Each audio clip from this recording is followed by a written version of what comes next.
At the Hayes residence, Molly's powers have activated. As her hair starts to float and her body is coated with a visible energy, she demands once again that Nico leaves her mom alone. As Nico tries to calm down Molly by telling her that there's nothing to be afraid of, Gert and the raptor make their way into the room, scaring Molly once again. As she lets out a shriek in terror, Gert responds by letting out a scream as well. A raptor! A mutant! It isn't even 7 a.m. yet, and kids have already had the longest unexplainable day of their lives. As Gert and Nico gaze at Molly, Gertrude attempts to speak up. She tells Molly that she, Gert, knows that she is afraid right now, but she is something called a mutant, and her body will be going through some changes because of it. Molly, unamused by Gert's belittlement of her intelligence, states it's obvious that she is a mutant. She understands that completely. What she doesn't understand is why all of her friends are at her house, why Nico hit her mom with a staff in the face, and why Gertrude has a dinosaur following her around. Alex walks into the room rubbing the back of his head where he was hit by the axe, and Gertrude, being one who hates when people sugarcoat the truth, decides to let Molly in on all the events that have taken place thus far. Molly does not believe Gert for a second until Chase and Carolina step into her room as well to back up the other Runaways' statements. But if Chase and Carolina are here, then that means that they left their posts watching over Carolina's mother.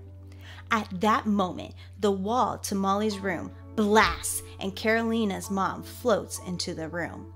With her skin glowing a slew of vibrant colors, she tells the children that they never really had a chance. Carolina tells her mother to leave at once, and her mother responds by wrapping Gert around with the same energy that she used on Chase. She tells the children that if anyone moves, she will pop Gertrude like one of the pudgy little troll's black heads.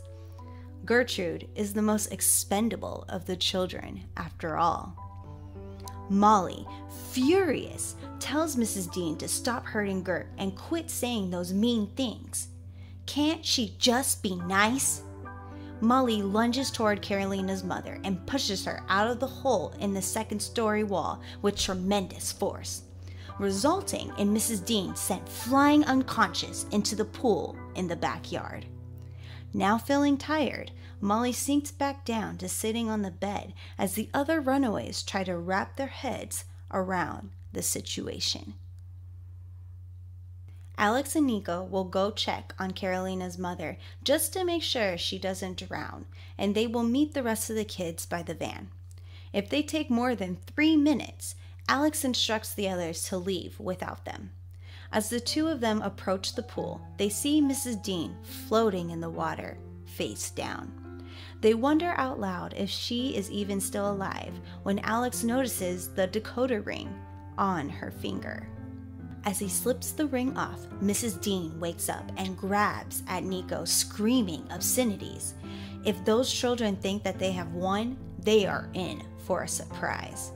The Pride haven't even begun to use their full strength. The parents have each brought the children into this world, and they will have no problems taking them out. Alex, growing tired of the patronization, uses Nico's staff to strike Mrs. Dean in the face once again, leaving the woman floating unconscious in the pool.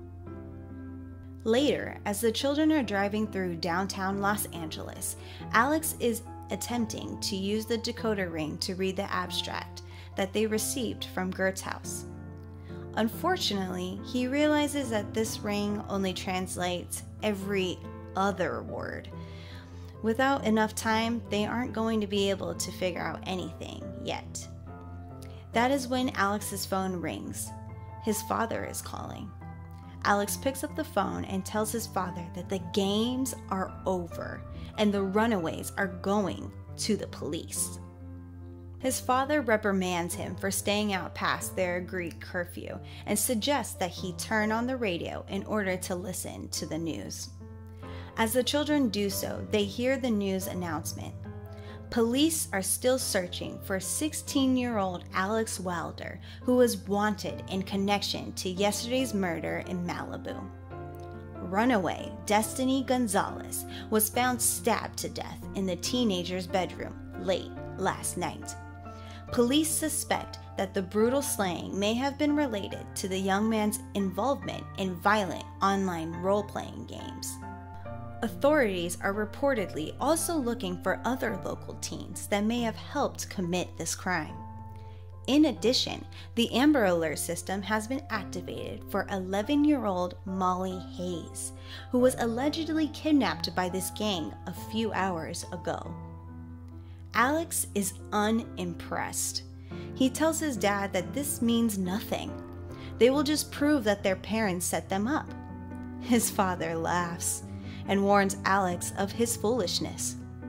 Who is he going to prove this to? The police? They are the ones who tipped off the parents in the first place. There are a lot more lessons that Alex needs to learn, but the first of them is that this city belongs to the Pride. Back at the Hayes residence, the Hayes, the Yorks, and Mrs. Dean are sitting together discussing the recent events. They can't believe that Manuro girl got the better of each of them. But no matter. Mrs. Dean may have found something that will be very valuable to them. An unsigned note pledging allegiance from one of the children to their parents. It looks like the parents have their very own mole on the Runaways team. But who could it be?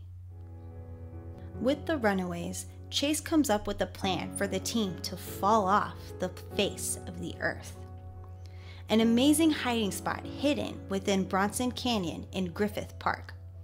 As all of the Runaways question Chase's intelligence for leading them to a cave in the middle of nowhere, Carolina points out the hazard sign that states that there has been gamma testing in the area.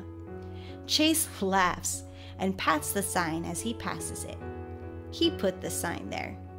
This is his own personal squatting post, and the sign does wonders at keeping unwanted people away from his things. As the teens crawl through the dark cave, they have Carolina take off the bracelet in order to illuminate the area. As she does this, Chase bellows, "Behold the hostel." A few years ago, he found a book talking about a missing mansion. In the past, an actor built up this living space, and from the looks of it, it must have been swallowed up by an earthquake or some other natural event. No matter how it got into the state that it is currently in, it's their new base now. Gertrude looks to the other teens and begins her transition. She will no longer go by Gertrude. She will go by Arsenic, and her pet will be Old Lace. The reference clearly goes over the others' heads, but they decide to chime in anyway. Carolina will now be Lucy in the Sky. Chase will be Neo. Or maybe Talkback would be a better fit for him, as the women decide. Molly will go by Bruiser, and Alex will go by Alex Wilder. He doesn't want to run from his name. He wants to redeem it. It is their time to step up. They may be wanted criminals, but if they wear disguises, then they should be able to perform their brand of justice without being caught by the authorities. Gert believes that dressing up as superheroes is a little childish for Alex. As Alex puts it, if the alternative is acting like an adult, acting like the people who raised him, then he has already made his decision. He hopes he dies before he gets old.